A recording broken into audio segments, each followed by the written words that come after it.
वो आज भी प्रार्थनाओं को सुनता है। कि मैं घर गई, मैंने प्रेयर को भी रिसीव किया और मैं अपनी फैमिलीज को भी बोलता हूं कई बार कि अपनी प्रेयर को लिखो, सोचो नहीं, लिखो, प्रेयर पॉइंट्स लिखो। उन प्रेयर पॉइंट्स के सामने कौन सा बाइबल का वचन है उसे लिखो। जब उस प्रेयर पॉइंट को करो, बाइबल के उस अध्याय को खोलो।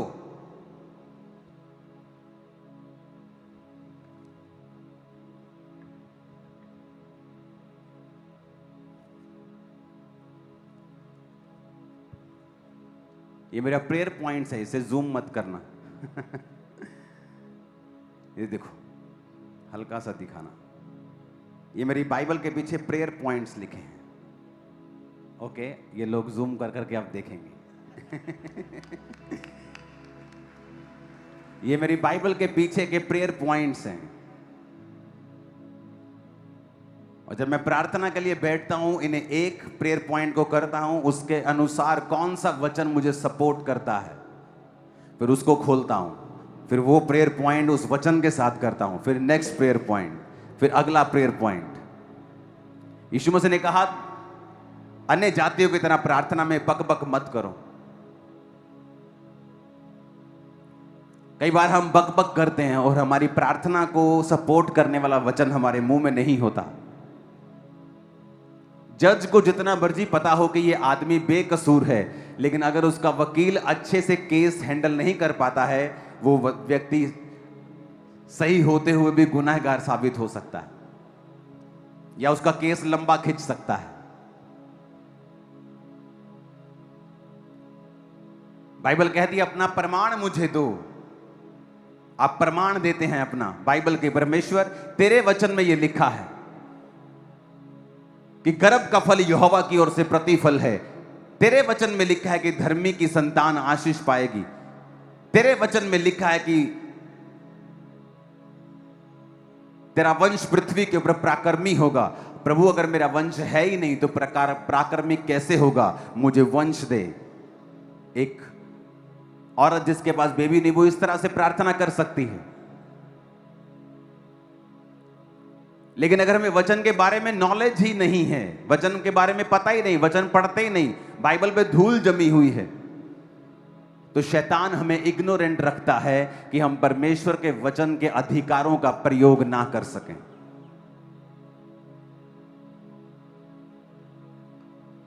परमेश्वर ने आज आपकी बीमारी के लिए कुछ नहीं करना है, उसने आज आपकी तकलीफ के लिए कुछ नहीं करना, वो ऑलरेडी कर चुका है। उसने अपने कामों को खत्म करके क्रूस पर बोला था, इट इज फिनिश्ड। अब हमें उन खत्म किए कामों के ऊपर बिलीव करना है और उन खत्म किए कामों पर विश्वास करके, उन्हें अंगीकार करके, उनकी घोषणा करके, उसके अनुसार जीवन को बिताकर उन सब चीजों को प्रैक्टिकली अपने जीवन में पूरा होते हुए देखना है। हालेलुया।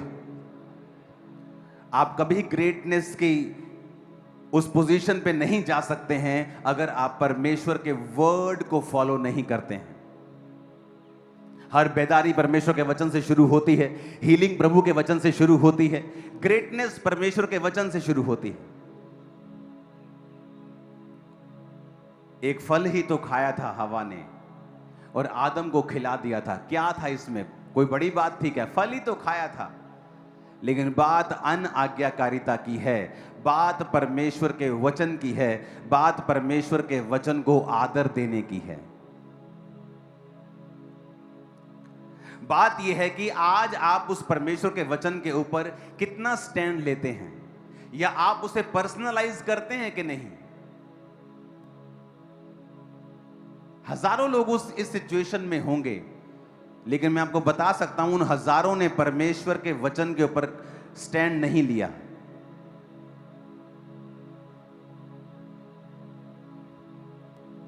आज जो भी बदलाव होते हैं अमेरिका के, आज जब आप बेदारी देखते हैं, वहां पे ईसाई लोगों को देखते हैं, क्रिश्चियन लोगों को देखते हैं सड़कों के ऊपर प्रार्थना करते हुए। बिलियनियर मिलियनियर सड़कों के ऊपर खड़े होकर प्रार्थना करते हैं, वहां विश्वासी जीवन जीते हैं। जवान यंग लड़के लड़कियां शादी के बिना कोई संबंध नहीं रखते किसी लड़के लड़की से, पवित्रताई का जीवन जीते हैं। और अगर आप देखेंगे अमेरिका की बेदारी 1900 में, जब परमेश्वर के बड़े बड़े सेवक जो आज खुदा में सो चुके हैं और प्रभु के पास स्वर्ग में हैं, आप उनकी जीवनी को कभी पढ़ना, उन्होंने प्रार्थनाएं की हैं, परमेश्वर के वचन के ऊपर खड़े रहे, हिलो मत, कि परमेश्वर तेरे वचन में लिखा है कि तूने हमें बीमारियों पर अधिकार दिया है। एक सेवक अड़ गया परमेश्वर के सामने, कनाडा का सेवक था, अमेरिका में उसकी सेवकाई थी, अड़ गया परमेश्वर के सामने, कहता प्रभु तेरे वचन में लिखा है तू चंगा करता है, मुझे ये चंगाई की सामर्थ्य चाहिए, कुछ भी कर मुझे चाहिए, या मुझे ले जा, मुझे दुनिया से ले जा, लेकिन मुझे ये सामर्थ्य चाहिए लोगों को हील करने की। और जब वो एक जगह पे जा रहा था प्रार्थना करते हुए, तो सामने से कोई टॉर्च लेके आ रहा था ऐसे चलता हुआ, उसे लगा शायद कोई चौकीदार है या कोई और आदमी है, तो वो जब टॉर्च लेके उसके पास आया, वो स्वर्गदूत था और उसके हाथ में बाइबल थी जो चमक रही थी। सुनो, ये रियल स्टोरी है। और उसने उस परमेश्वर के संत को कहा, परमेश्वर के दास को कहा कि आज लोगों के अंदर समर्पित जीवन नहीं है, आज लोगों ने अपना समर्पण परमेश्वर के सामने नहीं किया है, इसीलिए वो प्रेरितों के काम वाली सामर्थ्य भी उन पास्टरों की लाइफ पे नहीं है। वो ये कहकर स्वर्गदूत गायब हो गए और बाइबल भी गायब हो गई। और उस सेवक ने परमेश्वर के दर्शन को समझ लिया कि मैंने जो परमेश्वर के सामने जिद करके प्रार्थनाएं की हैं, परमेश्वर ने मुझे उसका उत्तर दिया है। और उसने प्रेयर्स करनी स्टार्ट की और एक स्ट्रॉन्ग हीलिंग अनॉइंटिंग उसकी लाइफ में आए और काम करे। अब ये हिस्ट्री में रिकॉर्ड है और सारी रिटन चीजें हैं। 1905 में जिस शहर में वो सेवा करने लगा था, वहां पे 1 लाख रिटन मिरेकल्स उसकी सेवकाई में हुए थे। और जब अमेरिका के डिपार्टमेंट्स ने उस शहर का सर्वे किया, और जब पूरे देश का सर्वे होता है, तो उसका जो शहर था पूरे देश का सबसे ज्यादा हेल्थी और चंगा शरीर वाला, जहां सब लोग चंगे थे, पूरे देश में वो शहर, वो कस्बा नंबर 1 था पूरे देश, पूरे अमेरिका में, क्योंकि इतने मिरेकल्स उसकी सेवकाई से हुए, इतने हीलिंग्स उसकी सेवकाई से हुई, क्योंकि एक परमेश्वर के दास ने स्टैंड लिया कि मैं परमेश्वर के वचन के ऊपर चलूंगा। जब आप परमेश्वर के वचन के ऊपर स्टैंड लेते हैं और खड़े रहते हैं, और ये बहुत बड़ा नहीं होता है, शुरुआत बहुत बड़ी नहीं होती है, छोटी सी होती है।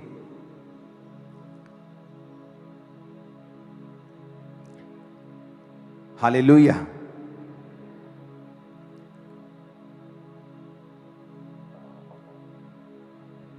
और दानियल 1 में लिखा, यहूदा के राजा यहोयाकीम के राज्य के 3रे वर्ष में बेबीलोन के राजा नबूकदनेस्सर ने यरूशलेम पर चढ़ाई करके उसे घेर लिया।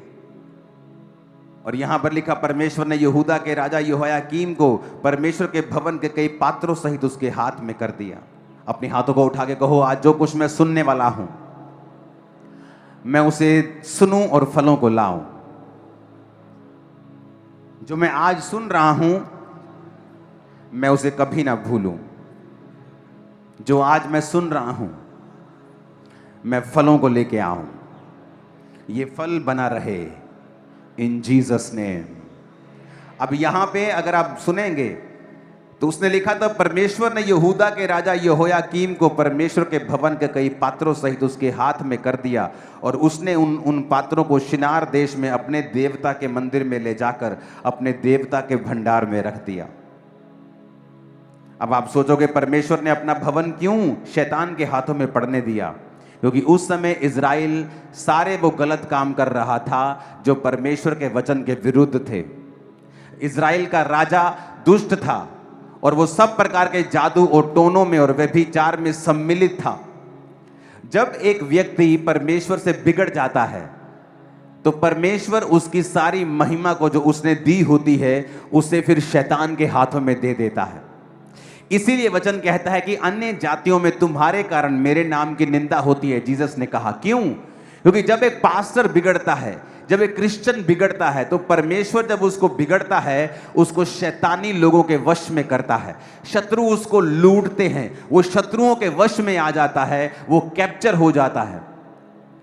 और लोग सोचते हैं शैतान ने काम किया। कई बार सारे काम शैतान नहीं करता है। यहां पर परमेश्वर का ये कार्य था कि कि परमेश्वर ने अपनी महिमा को भी जो उसे दी थी उसे खत्म कर दिया और अपने भवन के पात्रों समेत वो अपने सारी चीजों को अपने देवता के भंडार में उसने रख लिया।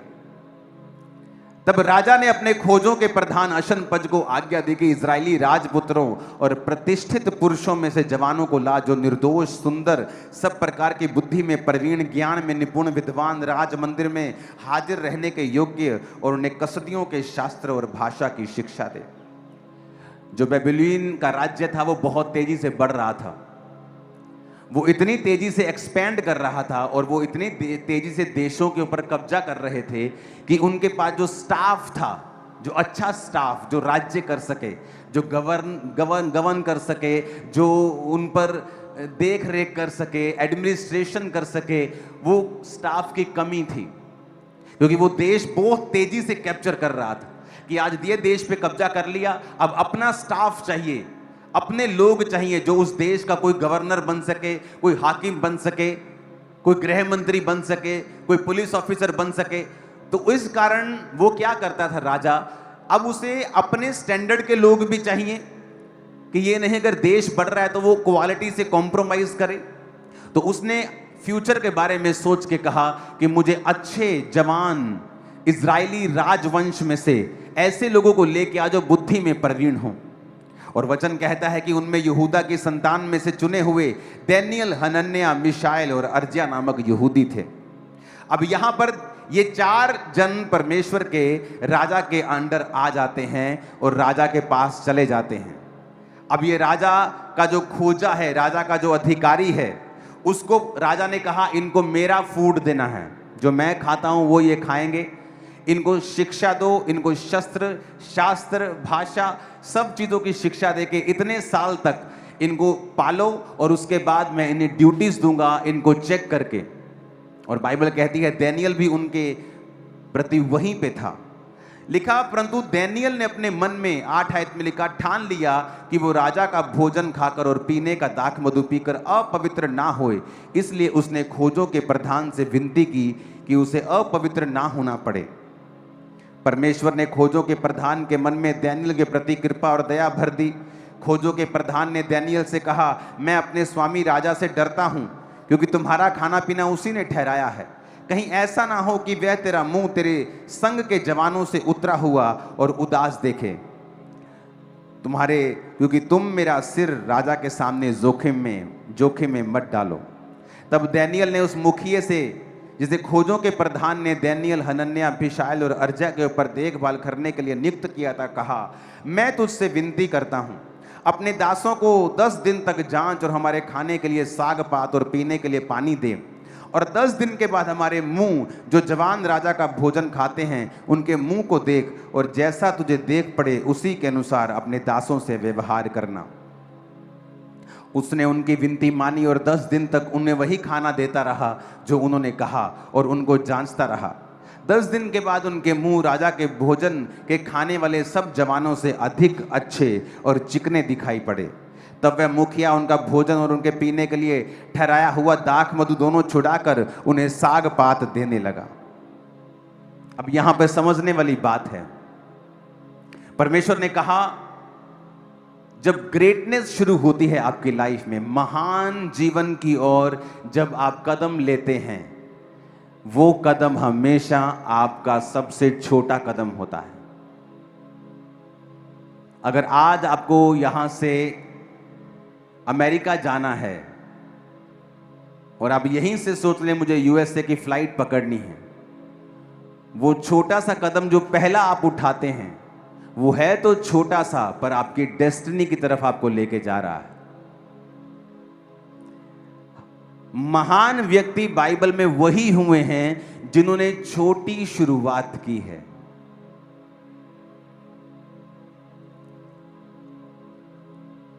थोड़े दिनों के बाद जब राजा टेस्ट लेता है तो दानियेल और उसके 3 साथी बाकी लोगों से बुद्धिमान दिखाई देते हैं और वो उनके आकर समक्ष में सेवा करने लगते हैं। वो बड़े हो जाते हैं और राजा को एक दिन सपना आता है और राजा सब पंडितों को बुला के बोलता है मुझे सपना आया है। बताओ मेरे सपने में मैंने क्या देखा और उसका अर्थ क्या है। सब जादू टोना करने वाले पंडित शास्त्री सब बोले, राजा ऐसा कौन पूछता है, हमें सपना तो बता, हम बता देंगे तेरे सपने का अर्थ क्या है। उसने कहा नहीं, सपना भी तुम बताओ और अर्थ भी तुम बताओ, नहीं बताओगे तो तुम मारे जाओगे। वो नहीं बता सके तो राजा ने झुंझलाहट में आज्ञा दे दी कि सब पंडितों का, सब पास्टर्स का, सब लोगों का नाश कर दो, एक ही दिन में मार दो सबको। जब डैनियल को यह बात मालूम हुई तो उसने अपने साथियों को बोला कि प्रार्थना करो, कल मैं राजा के सामने जा रहा हूं कि परमेश्वर अपना भेद प्रकट करे। और रात को परमेश्वर ने दर्शन में डैनियल को बताया कि उसने कौन सा सपना देखा है और उसका अर्थ क्या है। अब मेरी बात ध्यान से समझना, जब वो डैनियल राजा के पास मैसेज भेजता है और राजा उसका सपने का अर्थ समझने के लिए बुलाता है उसको अंदर, और डैनियल उसको एग्जैक्ट वही बताता है कि तूने एक मूर्ति देखी है जिसका सिर सोने का, जिसकी भुजाएं चांदी की, फिर पीतल, फिर लोहा, पैरों की उंगलियां लोहे और मिट्टी की बनी हुई, और इस तरह से वो बड़ा पत्थर आके उसको मारता है और वो चूर चूर हो जाता है और फिर बड़ा पहाड़ बन के पृथ्वी पे फैल जाता है। और राजा शॉक्ड हो गया और उसने कहा कि डैनियल को सबसे ऊंचा पद दिया जाए। और डैनियल के 3 जो आगे लोग थे उन्हें प्रांत के मेन काम स्टेट के दिए जाएं। अब बात कहां पे शुरू होती है, यहां बचाव हुआ क्योंकि डैनियल उनके जैसा नहीं था। बचाव हुआ क्योंकि परमेश्वर ने डैनियल को दर्शन दिया और परमेश्वर ने डैनियल को दर्शनों के द्वारा ये चीजें समझाई। अगर डैनियल डर जाता और राजा का दाख मधु यानी जो नशीला पदार्थ है, अगर वो डैनियल को रोज पिलाया जाता और राजा का वो मूर्तियों के सामने चढ़ाया गया मीट जो वो चढ़ाते थे, अगर डैनियल रोज खाता, परमेश्वर कभी भी डैनियल को सपने में इसका अर्थ नहीं बताते। वचन में लिखा है दाख रस के मतवाले मत बनो, क्योंकि जो कोई व्यक्ति शराब के नशे में रहता है उसकी आत्मा हिली हुई होती है। एक चूहे जैसा व्यक्ति भी शराब पी के शेर के जैसी बातें करता है। क्यों? क्योंकि उसकी आत्मा जो है शराब स्पिरिट के ऊपर फर्क डालती है, वो दलेर कर देती है आदमी को। परमेश्वर ने कहा कि अगर तुम शराब से दलेरी लोगे तो मेरा पवित्र आत्मा भी दलेरी देता है। इसीलिए जब कई बार आप बहुत ही कमजोर फील कर रहे होते हैं और डरे हुए फील कर रहे होते हैं और आप परमेश्वर की प्रेजेंस में चले जाते हैं और 4, 5, 3 दिन, 2 दिन, 1 दिन प्रार्थना में बिताते हैं और सडनली आपके अंदर दलेरी आ जाती है, ये वही दलेरी है जो शराब पी के लोगों के अंदर आती है और आप में पवित्र आत्मा के जरिए आई है। इसलिए नए नियम में परमेश्वर ने कहा कि अगर तुम्हें शराब पीनी है तो फिर पवित्र आत्मा तुम्हें वो दलेरी नहीं दे सकता, क्योंकि वो दलेरी या तो तुम शराब से ले सकते हो या पवित्र आत्मा से ले सकते हो। तो इसीलिए परमेश्वर ने कहा था कि तुम शराब ना पियो, शराब उनको दो जो मरने पे हैं, जो उदास हैं। लेकिन आज ये वचन कोई नहीं पढ़ता। वो 5 ml जो किसी की बीमारी के लिए, ठीक होने के लिए दवाई में डाल के दी, उस वचन को तोड़ मरोड़ कर वो शराब के पैग बना के पी सकते हैं, जबकि उन्हें यह नहीं पता है कि परमेश्वर शराब पीने की आज्ञा बाइबल में नहीं देता। उसको मालूम था, डैनियल को यह बात पता थी और उसने एक छोटा सा आज्ञा को माना। अगर डैनियल शराब के नशे में रोज रहता और उसकी स्पिरिट और उसका दिमाग उस अल्कोहल के इन्फ्लुएंस में होता, मैं आपको गारंटी देता हूं कि परमेश्वर कभी भी उसको दर्शन में उत्तर नहीं देते। डैनियल तब तो अपनी जिंदगी बचा लेता कि अब तो मैं बच गया हूं, अगर मैं विरोध करूंगा तो राजा मुझे मरवा देगा कि तू कौन होता है शराब ना पीकर, मेरे देवताओं का मांस ना खाकर चढ़ाया हुआ, तू अपने आप को क्या बेटर समझता है, मार दो इसको। उसके लिए क्या है, वहां पे लाखों बच्चे पढ़ रहे होंगे, कई बच्चे कई देशों से पढ़ रहे होंगे, वो हजारों ट्रेनिंग हो रही है, एक मर भी जाएगा तो राजा का क्या जाता है। लेकिन डैनियल ने स्टैंड लिया कि मैं परमेश्वर के वर्ड के ऊपर खड़ा रहूंगा। आप देखो आज क्रिश्चियनिटी में बहुत से लोग हैं, बहुत से अमीर लोग भी हैं, बहुत से इन्फ्लुएंशियल लोग भी हैं, लेकिन अगर आप देखेंगे परमेश्वर उनके द्वारा प्रभावित कामों को करने में कामयाब नहीं होता। क्यों? क्योंकि उनका जो जीवन है वो अनॉइंटिंग और वर्ड के अंदर पूरी तरह छुपा हुआ नहीं है। बहुत सी ऐसी चीजें हैं जो वचन के साथ वो ब्रेक करते हैं, इसलिए परमेश्वर उन्हें अच्छी पोजीशन पे होते हुए भी इस्तेमाल नहीं कर पाता है। डैनियल ने सोच लिया था कि मैं ये खाना नहीं खाऊंगा। अब डैनियल ने अपनी जान की परवाह नहीं की, और अपनी जान की परवाह ना किए बगैर उसने कहा कि भाई साहब तू मुझे साग पात दे दे, तू मुझे साग दे दे, तू मुझे सरसों का साग दे दे, मुझे तू गोभी आलू दे दे, और 10 दिन के बाद तू मेरा चेहरा देखना। अगर मेरा चेहरा उतरा हुआ हो, थोड़ा कम लाल हो, थोड़ा कम शाइन करे, तो तू वही खाना मुझे देना शुरू करना। और जब 10 दिन के बाद देखा गया तो जो मीट मांस खा रहे थे और बड़ा अच्छा खा रहे थे, उनका चेहरा गिरा हुआ था डैनियल के मुकाबले। ये पहला साइन था जो परमेश्वर ने दिया कि डैनियल, अगर तू मेरे छोटे से छोटे वचन को मान सकता है तो मैं तेरी जिंदगी में तभी काम कर सकता हूं, उसी तक वक्त काम कर सकता हूं। और तभी से परमेश्वर ने उसके जीवन में चिन्ह दिखाने शुरू किए।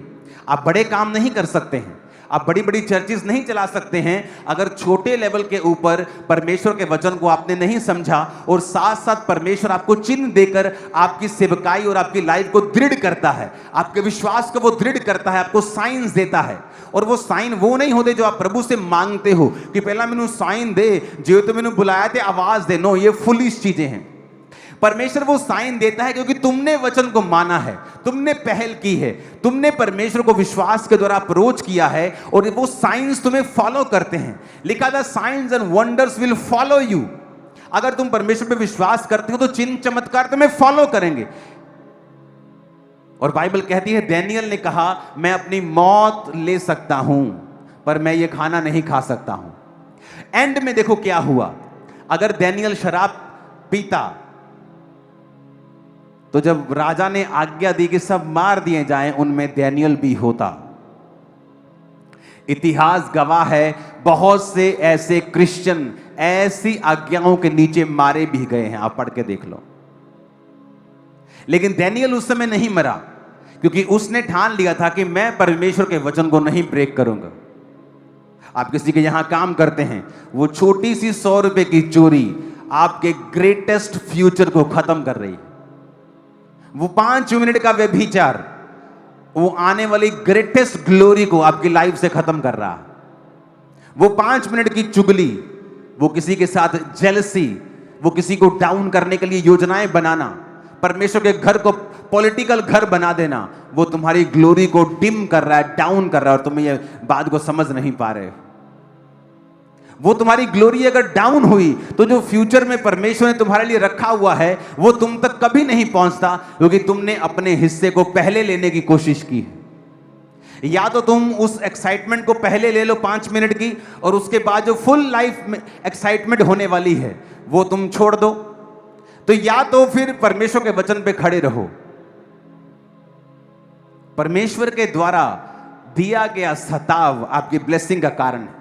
थर्सडे का वचन सुनो, पतमुस टापू के ऊपर जो प्रकाशित वाक्य लिखा गया, जैसे पढ़ने से सुनने से लोग ब्लेस हो जाते हैं। और जब रोमी लोगों ने देखा कि यूहन्ना का इन्फ्लुएंस बढ़ रहा है तो तेल के कड़ाहे में उसे मारने की कोशिश की। जब वो नहीं मरा तो उसको पतमुस नामक टापू पर भेज दिया, और वहां पे जीसस क्राइस्ट ने उसे दर्शन दिए थे। वो पतमुस नाम की जगह है जहां दर्शन दिए, वो ये जगह है जहां परमेश्वर ने अपने दास को दर्शन दिए थे। ये आज भी यहां मौजूद है, पूरी दुनिया के सैलानी यहां घूमने के लिए जाते हैं। ये ग्रीस के अंदर है, और जो यूहन्ना की चर्च थी, और जिस 7 चर्चेस के बारे में उसने प्रकाशित वाक्य में लिखा है, वो तुर्की में है। और तुर्की से कुछ ही किलोमीटर के बॉर्डर के ऊपर ग्रीस के अंदर ये पतमुस नामक टापू है। यहां पे इसलिए भेजा जाता था टापू के अंदर कि यहां खाना नहीं उगता था, तो जेल के कैदियों को यहां भेजते थे, और उनको घूमने की आज्ञा थी टापू के अंदर अंदर, क्योंकि उसके बाद सब पानी पानी था, कोई वहां से जा नहीं सकता था।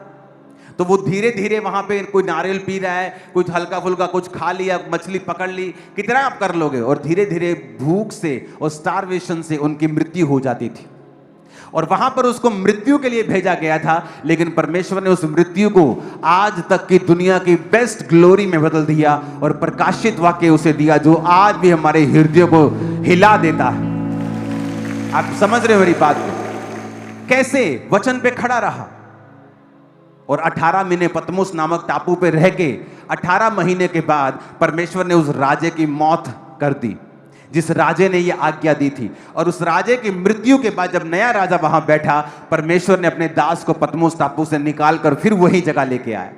इमेजिन करो, राजा भी उसका कुछ बिगाड़ नहीं सका, क्योंकि परमेश्वर के वचन पे वो चलता रहा।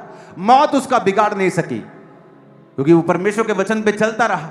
आज सबसे इंपॉर्टेंट है, क्या आप परमेश्वर के वचन के ऊपर चलते हैं या नहीं चलते हैं। अगर आप क्रिश्चियन हैं, आप हमेशा टाइथ निकालेंगे। अगर आप क्रिश्चियन हैं, आप रोज प्रेयर करेंगे। अगर आप क्रिश्चियन हैं, आप कभी चोरी नहीं करेंगे, चाहे आपके बच्चों को भूखा रहना पड़े। अगर आप क्रिश्चियन हैं, आप कभी भी परमेश्वर की देह की बदनामी नहीं करेंगे। आप कभी दूसरे व्यक्ति को डाउन करने की कोशिश नहीं करेंगे। बहुत से लोग ऐसा करते हैं, फिर बीमार हो जाते हैं, फिर दुखी हो जाते हैं, फिर पब्लिक में कुछ बताते नहीं, चुपचाप तौबा कर लेते हैं, मेल मिलाप कर लेते हैं, क्योंकि उनको वो दुख पता लगता है कि परमेश्वर ने जो उन्हें दिया है और वो परमेश्वर में सही चल रहे होते हैं, इसलिए परमेश्वर उनको ऐसी ताड़ना देता है। जो सही नहीं चल रहे होते हैं उनको तो वो बर्बाद भी कर देता है। तो हमें यह समझना होगा कि परमेश्वर अपने वचन से प्यार करता है, वचन के जरिए ही उत्तर देता है, वचन के जरिए ही चंगा करता है, वचन के जरिए ही आजाद करता है, वचन के जरिए ही नेक्स्ट लेवल पे लेके जाता है। हालेलुया। आज कितने ऐसे मूर्ख अभी भी होंगे जो मीटिंग के बाद, इस मीटिंग के बाद तुरंत व्यभिचार में चले जाएंगे और शैतान ने उनकी आंखों को अंधा किया हुआ है। वो नहीं जानते वो क्या खो रहे हैं। जब आप शरीर के पीछे लगते हैं और उस समय शरीर आपको दबाता है, वो तलब आपको दबाती है, वो पाप का अटैक आपको मजबूर करता है, लेकिन उसके बाद एक पार्सल आएगा शर्मिंदगी का, बीमारी का, कमजोरी का, अटैक का, उसे आपको लेना पड़ेगा। एक तरफ से परमेश्वर आपकी जिंदगी के द्वारा काम भी कर रहा होगा, लेकिन वो दुख भी आपको झेलना पड़ेगा, क्योंकि वो आपने अपनी लाइफ में खुद लिया है उस पाप को करके, उस वचन को तोड़ के, क्योंकि वचन कहता है कि जो बाड़ा तोड़ेगा सांप उसको डसेगा। इसलिए परमेश्वर ने जब सूरों वाले व्यक्ति, जो सूअर मर गए थे, जिस व्यक्ति की दुष्ट आत्मा उस सूरों में बैठ गई थी, उसने कहा था हमें सूरों में भेज दे, दुष्ट आत्मा ने कहा था। तो जीसस ने कहा था जा, क्योंकि सूअर चराना पाप था और जहां पाप हो रहा था तो वहां शैतान ने कहा हमें इसमें जाने की आज्ञा दे। जब आप अपने जीवन में परमेश्वर के वचन को तोड़ते हैं, और देखो जिस कारण आप तोड़ते हो वो फ्यूचर में एक बड़ा अजगर बन जाएगा। डैनियल का सबसे बड़ा कारण कि नहीं मैं शराब पीने से मना नहीं कर सकता, राजा का खाने खाने से, क्या था? उसकी जान। और वही जान जाती कुछ साल बाद। तो एक्चुअल में परमेश्वर का वचन मानने से जो दुख, जो पीड़ा आपको हो रही है और शैतान जिस विषय में आपको डरा रहा है, एक्चुअल में वही आपकी ब्लेसिंग है फ्यूचर में। अगर वो आपको कह रहा है कि अगर तू परमेश्वर के वचन को मानेगा तो तेरी शादी नहीं होगी, एक्चुअल में वो ग्रेट मैरिज है आपकी फ्यूचर में, जो शैतान देख चुका है और वो आपको रोकना चाहता है। अगर तू खुदा के वचन को मानेगा ना, मानेगी, तेरा हस्बैंड तुझे छोड़ देगा। तेरा हस्बैंड वैसे भी मरने वाला है फ्यूचर में, और शैतान जानता है, वो जानता है अगर तू खड़ी रही तेरा हस्बैंड बच जाएगा फ्यूचर में। और वो कहता है कि तेरा हस्बैंड तुझे छोड़, हाँ ठीक है, मैं घर बैठ के मान लिया करूंगी, सब जगह भी चली जाया करूंगी। और फ्यूचर में क्या देखती है, उसका हस्बैंड नहीं रहा। मेरा एक जानकार, जिसका मैं नाम नहीं बताना चाहता, और उसको खींच लिया गया परिवार में कि नहीं जाना चर्च, और जिस परिवार ने उसे खींचा, एक लौता जवान, एक और बेटा परिवार का मर गया। उसके बाद वो बाप मर गया, उसके बाद वो मां मर गई। कितने साल के अंदर अंदर? जवान छोटा भाई 2-3 साल के अंदर, मां 7-8 साल के अंदर, और बाप कोविड के दौरान। यंग है सारे, अभी यंग थे। क्योंकि शैतान जो आपको डरा रहा है जिस विषय में, वही परमेश्वर आपको फ्यूचर में देना चाहता है। शैतान के पास अपना कुछ नहीं है, उसके पास कुछ ओरिजिनल नहीं है, उसके पास सारी कॉपीज हैं। वो परमेश्वर की कॉपी करता है। सारी पुस्तकें जो उसने अलग अलग चीजों की लिखी हैं, वो परमेश्वर के वचन से कॉपी करके लिखी। जाओ मैच कर लो, वो कॉपी निकलेंगी। सब कुछ उसने कॉपी कर क्योंकि उसका कुछ भी ओरिजिनल नहीं है। वो आज भी कॉपी करता है। आज भी जब फेक कोई उठता है तो वो जेन्युइन चर्चेस की कॉपी करने लगता है। क्योंकि शैतान के पास अपना कुछ भी ओरिजिनल नहीं है, क्योंकि परमेश्वर उससे बात नहीं करता, वो उसको रेवलेशन नहीं देता। अगर अपनी लाइफ में कामयाब होना है तो मत सोचो कि कोई बात नहीं, छोटा सा झूठ है, ये तो काम पे चलता है, ये तो बिजनेस में चलता है, छोटा झूठ नहीं चलता। छोटा झूठ, छोटी चोरी, छोटा गुनाह का तोड़ना, ये आपकी लाइफ की डिस्ट्रक्शन की शुरुआत हो सकती है। तभी तो आपको लगता है कोई फर्क नहीं पड़ता है।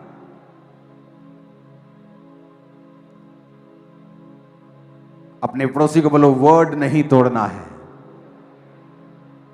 कुछ भी हो जाए वचन नहीं तोड़ना है, और छोटे से छोटे वचन की आज्ञा को मानना है। आमीन, आमीन। बाइबल पढ़ के देख लो, कौन थे ग्रेट आदमी जिन्होंने दुनिया को बदला है? वो जिन्होंने छोटे होते से ही, मेरे बच्चों को मैं छोटे होते से ट्रेन किया है कि छोटी बात पर भी झूठ नहीं बोलना है, गलती होने पर भी झूठ नहीं बोलना है, चाहे मार पड़े तुम्हें। क्योंकि जब आप इन तैयारियों में रहते हैं और अपनी लाइफ को क्लीन रखते हैं, परमेश्वर के लिए आसान है वो ग्लोरियस जिंदगी आपके बीच में से निकालकर लोगों के सामने रखना जिसके लिए आप बुलाए गए हैं। अगर डैनियल ने परमेश्वर के उस वचन को अपनी जिंदगी का रिस्क लेकर माना तो एंड में डैनियल ही ऊंचा हुआ, उसके साथी भी ऊंचे हुए, वो ग्लोरियस जगहों के ऊपर थे। उस राज्य में राजा के बाद दूसरा तीसरा स्थान हमेशा उनका रहता था, क्योंकि परमेश्वर ने उनको ऊंचा किया, क्योंकि वो परमेश्वर के वर्ड को फॉलो करते थे। आज आपको नाराज थोड़ी करना है अपने अपने सरपंच को, चाहे आपको कुछ भी खाना पड़े, लंगर खाना पड़े, आप खाएंगे, क्योंकि आप परमेश्वर को नाराज कर लेंगे लेकिन अपने सरपंच को नाराज नहीं करेंगे। आप वो लोग हैं जो लोगों से आदर चाहते हैं लेकिन परमेश्वर से आदर नहीं चाहते हैं, और परमेश्वर भी रहने देता है आपको उसी लेवल के ऊपर और आपको बढ़ाता नहीं। आप क्रिश्चियन भी रहते हैं, आप प्रार्थना भी करते हैं, सब जगहों पे भी चले जाते हैं, सब खा पी भी लेते हैं, इधर उधर भी घूम आते हैं, सब कुछ कर लेते हैं, डांस भी कर लेते हैं डीजे के ऊपर। आप मिक्स हो चुके हैं, जिस तरह इजराइलियों ने मिक्स कर लिया था। उन्होंने सब जगह मिक्स कर लिया, किसी से शादी कर ली, किसी जाति से शादी कर ली, और परमेश्वर कहता है मुझे नफरत है तुम्हारी इस मिक्सचर से। यूहन्ना को वो कहता है ये लोग ना तो ठंडे हैं ये ना तो गर्म है, ये गुनगुने हैं, कभी परमेश्वर के हो जाते हैं, कभी शैतान के हो जाते हैं, कभी चर्च में होते हैं, कभी बार में होते हैं। तो इनको बोल के या तो ना तो ये तो ठंडे हैं ना तो ये गर्म है, ये गुनगुने हैं, और मैं इनको अपने मुंह से उगलने पे हूं, या तो ठंडे हो जाएं या गर्म हो जाएं।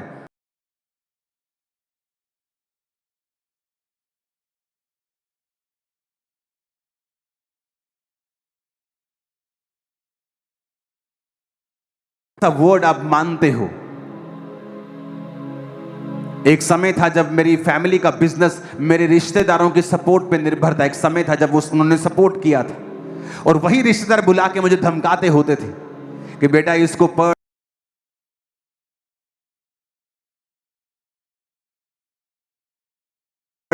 तूने अपना धर्म छोड़ दिया, तू अपने धर्म से वापस आएगा, तेरे पास्टर को पीटेंगे किसी दिन।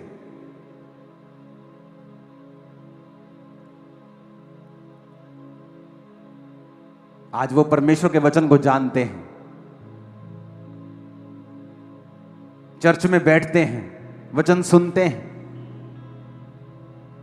कि इस परमेश्वर के बारे में जो ये बताता था। जब ये बच्चा था 19 साल का, हमने सुना था, हमने पूरा होते हुए देखा है।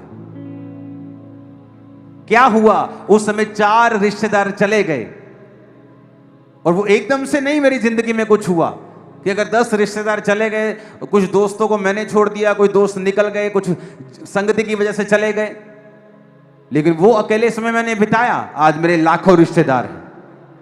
आप मेरे रिश्तेदार हो, कलीसिया मेरे रिश्तेदार नहीं है क्या? मेरी शादियों में आप लोग थे, मेरी शादी में कौन था? आप लोग। मेरी फैमिली की शादियों में, मेरे बच्चों की शादी में कौन होंगे? आप लोग। अगर मैंने एक त्यागा, वो लाखों देता है। हालेलुया। कितने समझ रहे हैं इस बात को? आज कुछ भी हो जाए, वचन पे चलना स्टार्ट करो। मत गवाओ उस ग्लोरी को जो परमेश्वर आपको देना चाहता है। अदरवाइज वो स्ट्रगल कभी खत्म नहीं होगा। जो आप करना चाहते हैं, परमेश्वर खुद टांग लगाकर उसे अड़ंगा लगाएगा। शैतान नहीं, परमेश्वर वो खुद तुम्हारे टांग को पकड़ेगा कि तुम आगे ना बढ़ पाओ, जब तक तुम एक समर्पित जीवन नहीं जीते हो। अगर तुम इस वचन को सुन रहे हो, तो इसका मतलब परमेश्वर ने तुम्हें आज असाइन किया है कि तुम इस वर्ड को सुन सको, चाहे तुम उस आइसलैंड से या ग्रीनलैंड से क्यों नहीं देख रहे हो।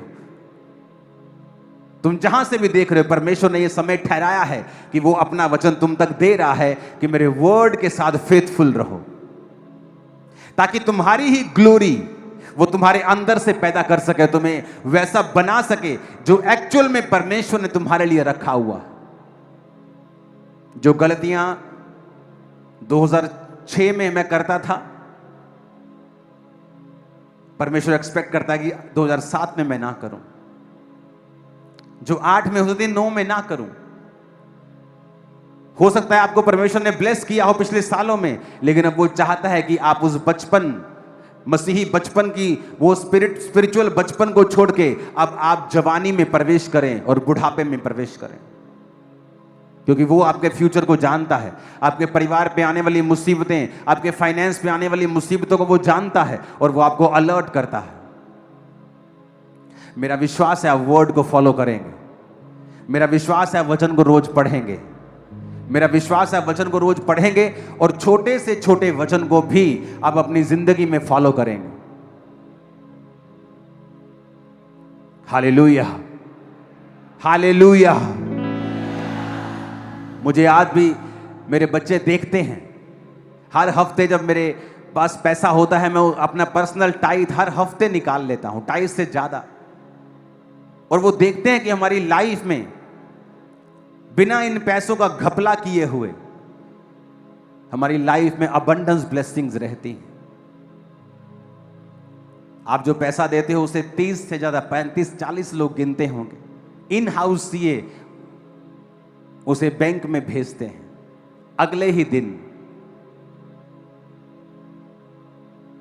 और शुरू से मैंने ये सिस्टम बनाया था कि सारे सीसीटीवीज के अंदर ये ऑफरिंग होगी। जब ऑफरिंग गिन रहे होगा, कोई बाहर जाने की आज्ञा नहीं है, चाय पीने की आज्ञा नहीं है कि अब तुम जेब में डाल के ले जाओ। परमेश्वर ने मेरे उन रूल्स का आदर किया और इस चर्च को फाइनेंशियली ब्लेस किया।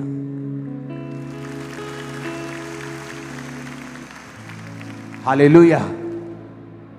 जब आप परमेश्वर के लिए कोई कार्य करते हैं, वो आपके साथ खड़ा हो जाएगा, वो आपके साथ सिस्टम में आ जाएगा, वो आपके संग आ जाएगा।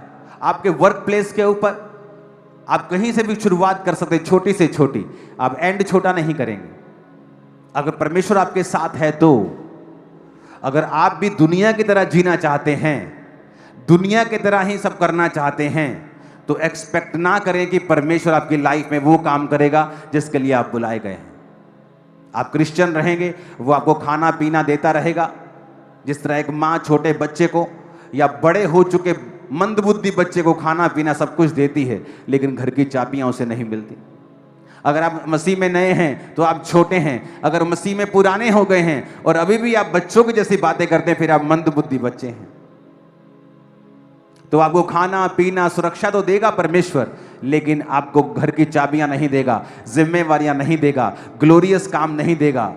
जब तक वारिस बालक है, यद्यपि सभी वस्तुओं का स्वामी है, उसमें और नौकर में कोई भी अंतर नहीं। उस घर का नौकर भी उसी घर में खाता पीता रहता और सोता है, और वो बच्चा भी उसी घर में खाता पीता रहता और सोता है। उसके अलावा उसके पास और कुछ नहीं।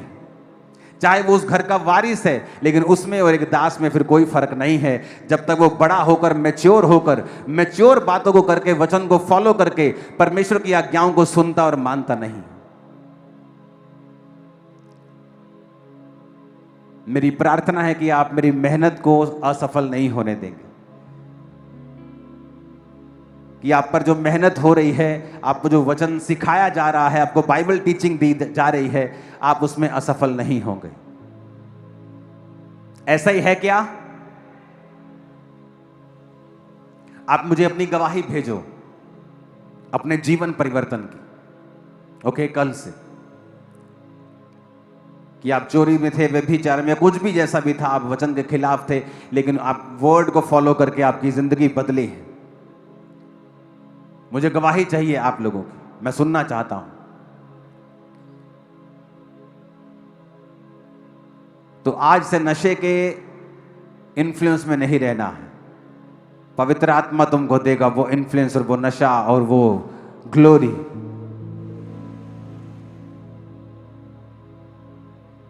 जब गुरदासपुर में क्रूसेड था तो वर्ड जो मैंने दिया था उसके 2 दिन, वचन देने के 2 दिन बाद भी आत्मा मेरे सिर के ऊपर और मेरी बॉडी पे उतरा रहा, 2 दिन छाया रहा,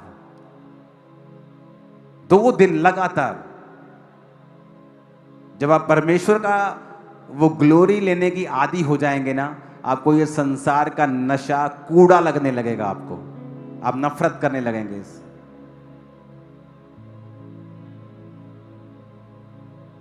हालेलुया, हालेलुया। जुलाई ग्लोरियस महीना है। आप खुदा की ग्लोरी को देखोगे अपनी लाइफ के ऊपर। प्रे माउंटेन की प्रेयर अटेंड करते हो सभी? हाथों को हिलाओ। सभी करते हो? नहीं करते सब। अच्छा, सब रोज करते हो? देखो अभी हाथ आधे रह जाएंगे, देखो आधे रह गए हाथ। रोज रोज रोज रोज प्रेयर करनी है, every day, every day, every day, every day. जब भी शैतान आपको पाप देने के लिए आए, ये बात याद रखना कि ये पाप तो आप खा लोगे, ले लोगे, उसके बाद जो पार्सल आएगा वो आएगा ही आएगा। वो शर्मिंदगी, वो बीमारी, वो कमजोरी, वो फाइनेंशियल स्ट्रगल, वो आएगा ही आएगा। मैंने मसीह में एक बात नोटिस की है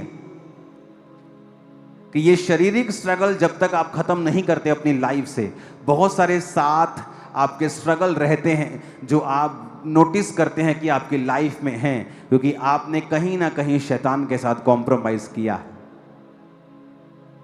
तो आज परमेश्वर की पावर खत्म नहीं हुई है, समर्पण खत्म है लोगों का, और जितना आपका समर्पण है उतनी परमेश्वर की पावर आपके अंदर से कार्य करती है।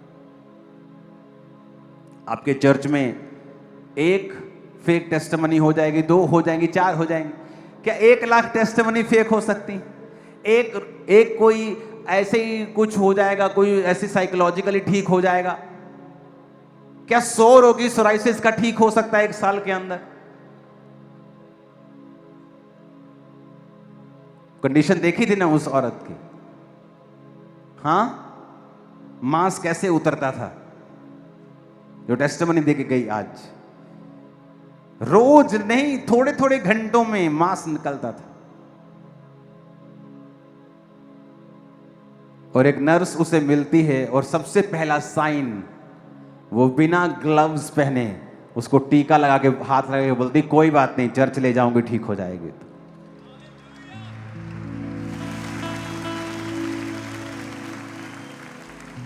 अगर आपका परमेश्वर जीवित ना हो, आप हाथ नहीं लगाएंगे ऐसे मरीजों को, मैं आपको बता सकता हूं। ये छूने से फैलती हैं, इनके फैमिलीज को स्पेशल इंस्ट्रक्शंस होती हैं, इनके करीब मत जाओ, मत छुओ, अवॉइड फिजिकल कांटेक्ट। लोग इसीलिए रिश्तेदार नहीं आते, उनको पता है ये छूत की बीमारी है, स्किन की बीमारी है। और आपने ले हैंड करते हुए देखा होगा चर्च में मुझे, सीधा बिना सैनिटाइजर, पटक हाथ। क्यों? हमें जीसस का पता है, जीसस के बारे में बात पता है, वो जीवित है।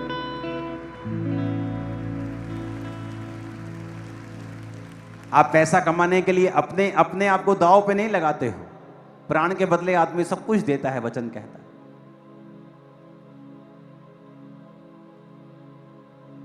Hallelujah, hallelujah. मेरा विश्वास है कि आप जानते हैं, चाहे मैं आपको 10 लाख बाइबल के भेद सिखाऊं, जब तक आप खुद बाइबल नहीं पढ़ेंगे, बहुत सी चीजें परमेश्वर आप पर जाहिर नहीं करेगा, चाहे आप मेरे रोज 2 सरमन सुनो। आपको खुद बाइबल की खोज करनी है, वर्ड की खोज करनी है, और आप देखेंगे परमेश्वर आपसे अलग बात कर रहा है। ये वचन जो मैं आपको दे रहा हूं, ये इसलिए है कि आप खुद डायरेक्ट परमेश्वर के साथ जुड़ जाएं। इसलिए परमेश्वर ने उन लोगों को कहा था, इन शास्त्रियों फरिस्तियों को बाप मत कहना। ये वो वाला बाप नहीं था जो लोग आज प्रचार करते हैं। ये वो वाला बाप था कि शास्त्री फरीसी बोलते थे कि हमारे पास आओ अगर ज्ञान चाहिए, हम ही आपको वचन दे सकते हैं, तुम किसी को वचन नहीं दे सकते। नहीं तो परमेश्वर फिर ये क्यों कहता कि अपने माता और पिता की आज्ञा मान? नहीं तो पौलुस फिर क्यों कहता मेरा स्पिरिचुअल सन तिमुथियुस? पतरस फिर क्यों कहता आत्मिक पुत्र? क्योंकि वो आत्मिक बातें हैं, वो अलग चीजें हैं। तो फिर क्यों परमेश्वर अलीशा के हे पिता के पुकारने पर उसको मसा दे देता? अगर वो गलत होता बाइबल से, तूने इंसान को पिता कहा, अब मैं तुझे मसा नहीं दूंगा। उसने पिता कहा, फिर भी मसा उसके जीवन पे आया। हालेलुया। वर्ड को फॉलो करना है। बहुत से लोग जीवित चर्चिस जाने से आपको रोकेंगे, वो शैतान रोकता है। क्यों? शैतान को पता है कि अगर ये जीवित चर्च के साथ जुड़ा रहा तो इसकी ब्लेसिंग पक्की है, और वो फ्यूचर जानता है, और वो आपको रोकने की कोशिश करता है। अगर वो आप रुक गए, आपकी वो ब्लेसिंग आपको कभी नहीं मिलती।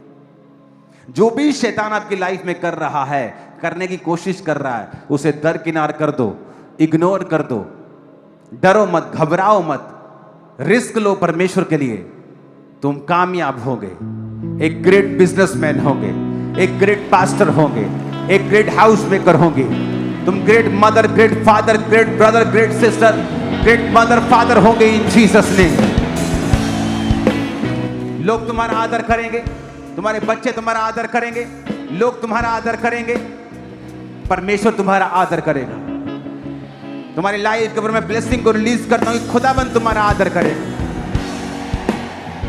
वो तुम्हारी हदों को बढ़ाएगा, तुम एक जगह पे नहीं रहोगे। तुम्हारी हदें लगातार बढ़ती रहेंगी, तुम लगातार एक्सपेंड होते रहोगे। तुम्हारा परिवार लगातार, तुम्हारे परिवार की ब्लेसिंग लगातार एक्सपेंड होती रहे। कोई शैतान अपनी योजना तुम्हारी जिंदगी में पूरी नहीं कर पाएगा। जो भी शैतान करना चाहेगा, मेरा पिता स्वर्ग से दूतों को भेजकर उसे कैंसिल कर देगा। जो कुछ भी शैतान ने तुम्हारे लिए ठान रखा होगा, वो कैंसिल हो जाएगा और शर्मिंदा होगा इन जीसस ने। वो बीमारी तुम्हारे अंदर पनप रही होगी, वो कैंसर, वो एड्स, आज इस प्रार्थना के द्वारा परमेश्वर की सामर्थ से जल के सूख जाएगा और तुम फ्री होके वापस जाओगे। हालेलुया।